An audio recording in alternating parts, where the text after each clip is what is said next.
Welcome to this week's video. In this week's video, I'm going to be talking about parentification, my experience with parentification, and how parentification is linked to anxiety, depression, and struggling to bond with people within your life.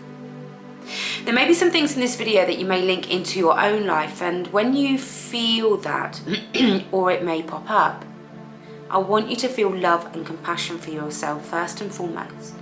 Remember, you don't know what you know until you know it. And many of us, including myself, has come across many behaviours that we have done without knowing the detriment to them and the impact on why we did them. So there's various videos that I bring on healing, and my work is not here to shame parents.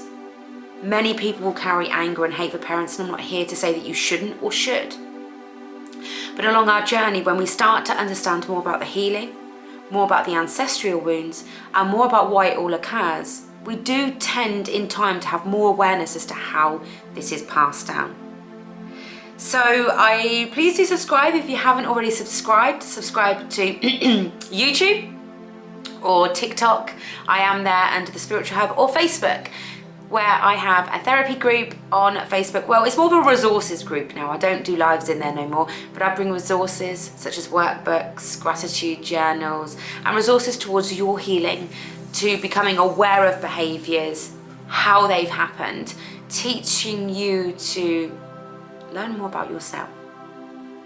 So stay tuned.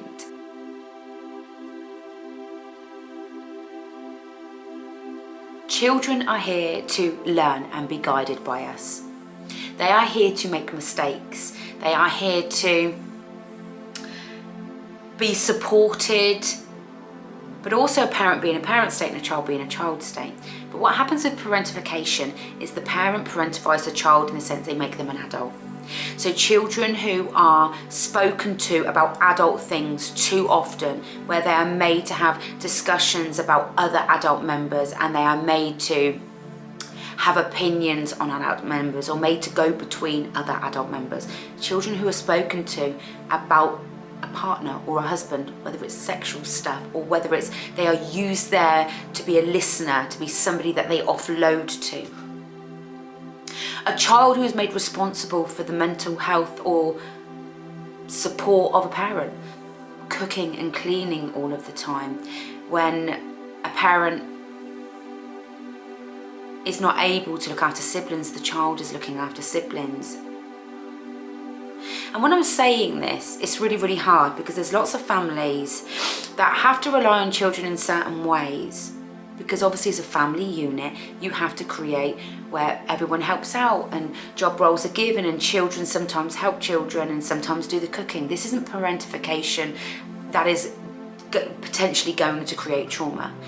The parentification that creates trauma is when a child is expected to become an adult when they're not. When a child is having all their decisions made for them because the parent deems, and that's a covert parentification role. Parent controls everything, how long that child goes out for, where they go, what they do, who they see, their homework, and you will think, well, this is being a good parent. Children have to have space for curiosity. Children have to have space to make mistakes and feel safe that they're going to be supported through learning a new way. Even if you would think that it was blatantly obvious they shouldn't make that mistake. How often do you know yourself that making a mistake is a natural part of human evolution? So when children are parentified, they are almost not allowed to experience childhood in its natural state. Not allowed to be curious about life, not allowed to have time and space without adult responsibilities. So people who grew up in homes with alcohol abuse, addiction, deep mental health impairments are usually the ones that are either, so that could be physical parentification, where the child is expected to do lots of cooking, lots of cleaning, looking after the parent, lots of making sure that everything's okay. And while we say, well, that's just how the role of family is, it actually can be quite traumatizing for the child. A child that is not allowed to grow without having such heavy responsibility placed upon them. Chores is one thing, but having to consistently support the family unit because the parent isn't able to is a parentification of that child. And this happens without meaning to often, but the reason why we need to start learning about parentification is because actually, while it might be normalised, it isn't actually a normal state for children. And when it's not a normal state and healthy state for the children to grow up in, they will carry depression, anxiety, because the expectations that are placed on them in childhood are too great for the child to know how to fully manage without the fear of what's next. Am I going to get it wrong? I can't see my friends. Their brain hasn't fully functioned to be able to manage the role of parent that they have been placed into. The other role of parentification that can happen is emotional. When a parent uses a child to offload all their stuff to, or talks about their emotions to all of the time, or expects a child to always be quiet because the mum is struggling, or expects a child to have to meet a need that a child is not there to meet. Healthy relationships between mother and child is mother, obviously mental health occurs and situations occur, but we are talking long term. Chronic situations, children are able to bounce back from when the parent is able to regain back the parental role. But if long term, the parental role, the roles are mixed, where the children are having responsibilities on them greater, the dynamics in the house are always going to lead to stress. The child's going to be stressed. The parent's going to be stressed. Every time the child doesn't do what that parent's asked, that parent is going to be angry, and the child's going to not know how it was meant to manage that because that was not the child's role. But the likelihood that that parent has also been parentified in their childhood, so for them it's normal. In my childhood, how parentification affected me and why I talk about this so heavily is my mum used to speak about my father and her sex life. My mum used to offload all of her pain and her trauma of the things that she went through. My mum had no friends, she had mental health. My mum had expectations on how we were as children meant to be, seen and not heard. We were meant to support my mum every time my mum had an emotional breakdown. Every time there was something going on with my mum, we had to support her, but yet we weren't allowed an emotional breakdown because her emotions were so fragile. Us having an emotional breakdown would trigger her and she would flip her lid again. So we were always taught that we had to behave in a certain way to be accepted by my mother. She clearly felt she had no one to talk to, or she had no one to talk to, so she allowed or used from a young age, and I'm talking about 9 onwards, the discussions that certainly weren't viable for a 9-year-old. But also having those discussions used against us. So as 9, 10, 11-year-olds telling my mum she should just leave my dad because by that point my dad was already abusive. My mum was telling us how abusive he was to things we didn't know. My mum would tell my father, and then my father would beat us because we had said something, we had dared, given it, but we didn't know what our role was with our mum. But what our role was is my mum needed someone to offload to, someone to manage her emotions, and she didn't know how to do that herself. So when we have parentification in different forms, such as a child that's having to manage a parent's emotions or listen to things that are beyond a child's awareness or ability to cognitively process, a child that's got to be in a role of you've got to be seen and not heard, you've got to make sure that everything is clean all of the time, you've got to make sure, and there's no error for change, there's no error for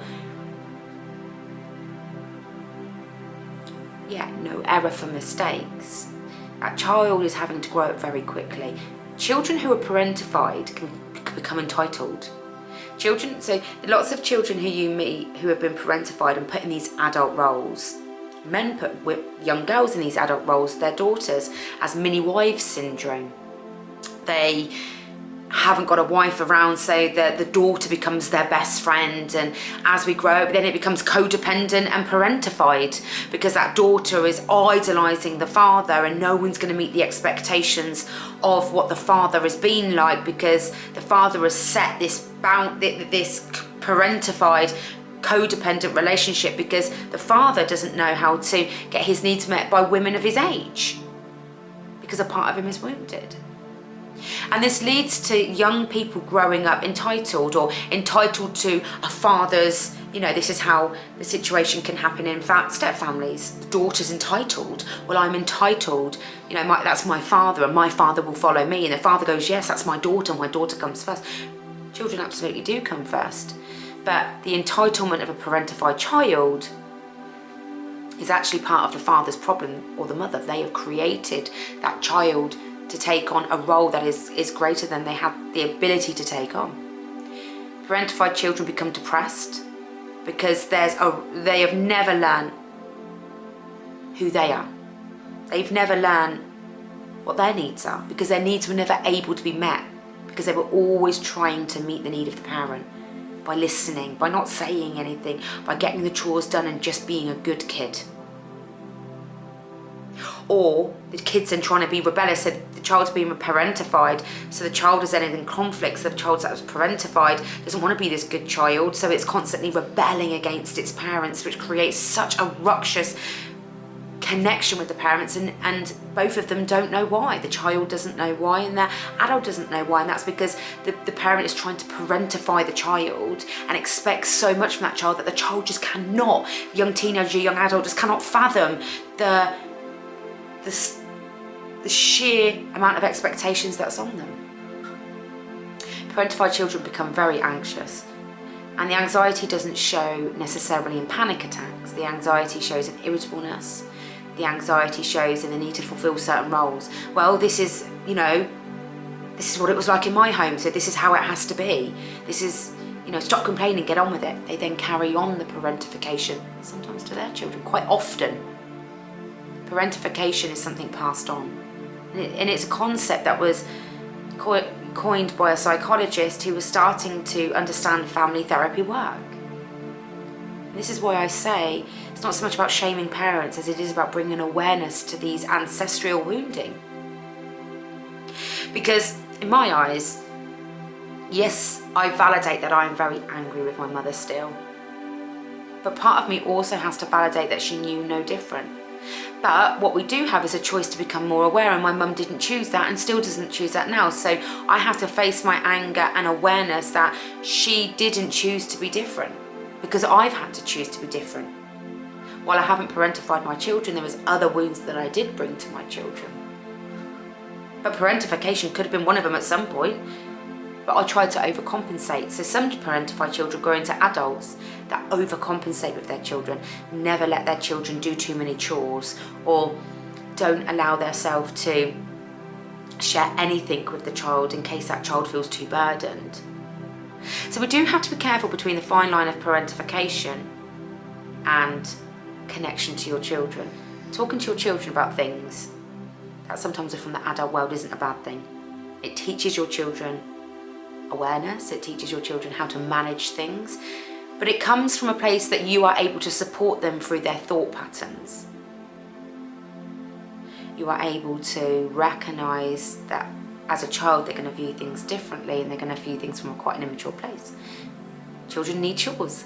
Children need to be able to support a parent at some point, not in the sense of emotionally support the parent, but when a parent is sad, having a child support that parent is not a bad thing. Sometimes parentification can come in when there's been a loss of a loved one, or a diagnosis of a sibling. Parentification short term doesn't always create trauma, but parentification can create trauma even if it isn't meant. Quite often parents don't always mean to parentify their children. They don't mean for that child to take on that great burden, but what it meant is they were ill-equipped to know how to manage their own stuff. Parentified children struggle to bond with people because they don't know who to trust, because maybe their trust has been used against them as they've been parentified. The parent has said something that the child has then said to another parent, and all hell has broke loose. So the child has not known how to then manage thoughts and feelings and how to share them. The child has been parentified in a way that a parent has spoken so heavily about what they thought that the child did not have a voice. So the child doesn't know how to have a voice in adulthood. I'm bringing this video as much to bring awareness to parentification. You may have parentified your children. And again, you may feel shame right now if you're listening to this and thinking, oh, there's some things that I've done to my children.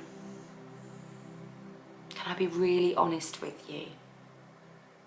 Healing is not the absence of the mistakes. It's not the absence of doing things the same as we did as our parents that we didn't mean to do in.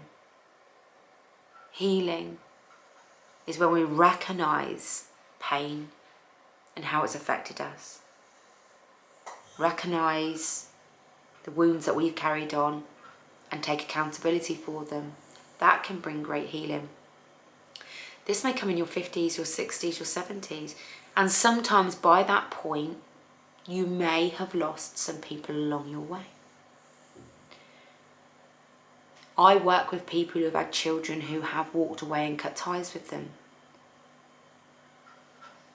And my judgment does not lie with the parent or even the child. One, because I have had to make the decision to cut my own family out of my life.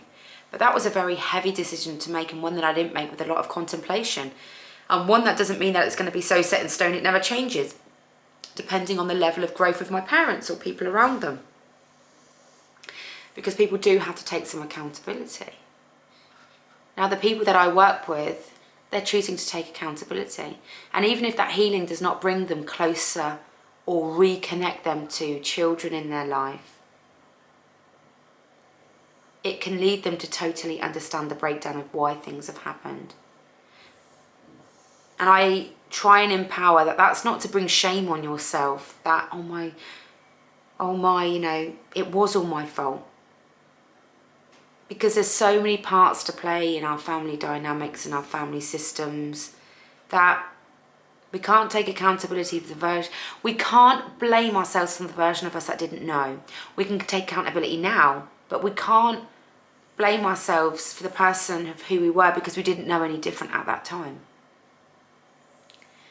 And I truly hope that with the accountability and understanding of the people that are growing, they are better able to validate their children and validate themselves, because everything is passed down. Children hate parents, but that parent was still a child at one point that struggled with their own parent. When we start to break this stuff down and start to understand it, you know, understanding our children is one thing, but also understanding ourselves. What did we go through? Because everything we went through, our parents went through.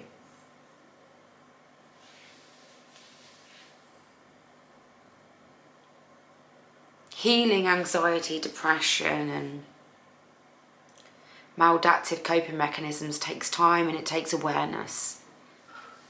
But you can do it. And when we can understand what has occurred to us in our childhood, it's not necessarily just to change behaviour for our own children.